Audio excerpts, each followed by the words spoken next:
غزوہ احد کا تعارف اور اسباب۔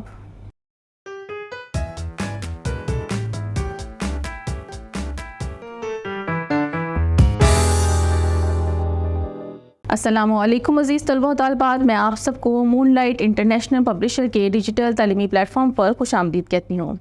آج ہم غزوہ احد کا تعارف اور اسباب پڑھیں گے۔ غزوہ احد مسلمانوں اور قریش مکہ کے درمیان ہونے والا دوسرا معرکہ ہے جو شوال 3 ہجری کو پیش آیا۔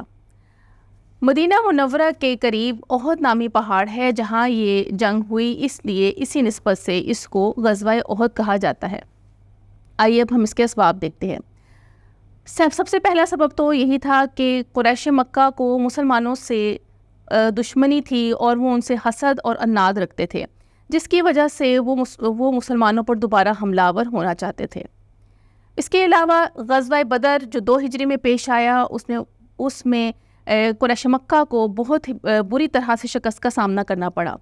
قریش مکہ کو دیگر قبائل میں بہت وقار حاصل تھا اور وہ معزز سمجھے جاتے تھے۔ ان کے وقار کو اس شکست سے ٹھیس پہنچی، اس لیے اس بات کا تقاضا تھا کہ وہ اپنے وقار کی بحالی کے لیے مسلمانوں پر دوبارہ حملہ آور ہوں۔ غزوہ بدر میں قریش کے 70 افراد، جن میں ان کے بڑے بڑے سردار ابو جہل، عتبہ، شیبہ اور ولید بھی شامل تھے، اور وہ قتل ہو گئے اور اتنے ہی افراد تقریباً قیدی بنے۔ اب جو افراد قتل ہوئے تھے ان کے وارثین نے ابو سفیان سے مطالبہ کیا کہ وہ ان کے مقتولین کا بدلہ لیں، اور مقتولین کا بدلہ لینے کے لیے غزوہ بدر پیش آیا۔ شعراء عرب نے ایک پروپیگنڈا شروع کیا، وہ جوک در جوک آئے اور انہوں نے مقتولین قریش مکہ کے لیے مرثیے پڑھے اور جنگی ترانے گائے، جس سے قریش مکہ کے اندر مزید جنگ کرنے کا جو ہے وہ جذبہ پیدا ہوا۔ اس کے علاوہ خواتین قریش مکہ کی جو خواتین تھیں انہوں نے بھی اس میں ایک اہم کردار ادا کیا۔ انہوں نے قریش مکہ کے افراد کو، مردوں کو بزدلی کا طعنہ دیا اور ان سے مقتولین کا بدلہ لینے کے لیے مطالبہ کیا، اور کچھ خواتین نے تو یہ پیشکش کی کہ اگر وہ دوبارہ مسلمانوں پر جنگ کر کے مقتولین کا بدلہ لیں گے تو وہ ان سے شادی بھی کر لیں گی۔ اس کے علاوہ جو یہودی جنہوں نے میثاق مدینہ کی روح سے مسلمانوں سے یہ معاہدہ کیا تھا کہ وہ مسلمانوں کے خلاف قریش مکہ کی مدد نہیں کریں گے، انہوں نے اس معاہدے کی خلاف ورزی کی اور اندرونی طور پر انہوں نے قریش مکہ کو مسلمانوں سے بدلہ لینے کے لیے اکسایا، کیونکہ وہ بھی مسلمانوں کی ابھرتی ہوئی طاقت کو دیکھنا پسند نہیں کر رہے تھے اور وہ مسلمانوں کو ختم کرنا چاہتے تھے۔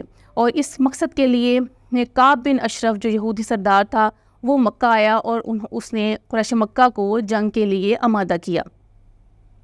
اس کے علاوہ ایک جو تجارتی راستہ تھا جو مدینہ کے قریب سے شام کی طرف، شام کے لیے اس لائن کو کٹ کر دیں، وہ تجارتی راستہ جو شام جانے کے لیے مدینہ کے قریب سے گزرتا تھا اور قریش مکہ اس تجارت پر ہی انحصار کرتے تھے۔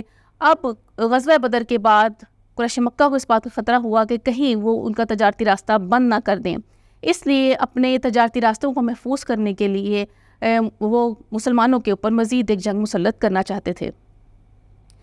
غزوہ بدر سے پہلے جو تجارت کا منافع تھا اس کو مختص کیا گیا تھا مسلمانوں کے خلاف جنگ کے لیے، لیکن ابھی ابو سفیان اپنے تجارتی منافع کے ساتھ جو بہت زیادہ انہیں اس سال موصول ہوا تھا، ابھی مکہ مکرمہ واپس نہیں آیا تھا، اور اس کے آنے سے پہلے ہی مکہ والوں نے غزوہ بدر کے لیے مسلمانوں کے لیے روانہ ہو گئے تھے، اس لیے وہ تجارتی منافع محفوظ تھا۔ اور قریش مکہ کے اکابرین نے یہ فیصلہ کیا کہ اب اس تجارتی منافع کا استعمال دوبارہ سے مسلمانوں پر زیادہ طاقت کے ساتھ حملہ کرنے کے لیے استعمال کیا جائے۔ چونکہ غزوہ بدر میں قریش مکہ کے بڑے بڑے سردار مارے جا چکے تھے، اس لیے اب قیادت جو ہے وہ ابو سفیان کے ہاتھ میں تھی۔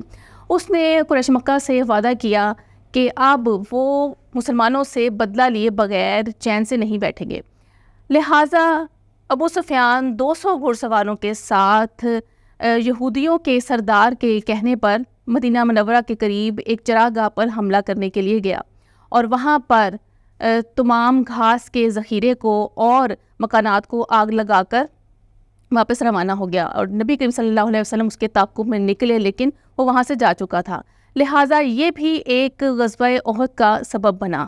قریش مکہ نے اب چھوٹی چھوٹی مہمات جو ہیں وہ مسلمانوں کے خلاف شروع کر دی تھیں۔ امید کرتی ہوں کہ آج کے لیکچر سے آپ کو غزوہ احد کے اسباب جاننے میں مدد ملی ہوگی۔ اللہ حافظ۔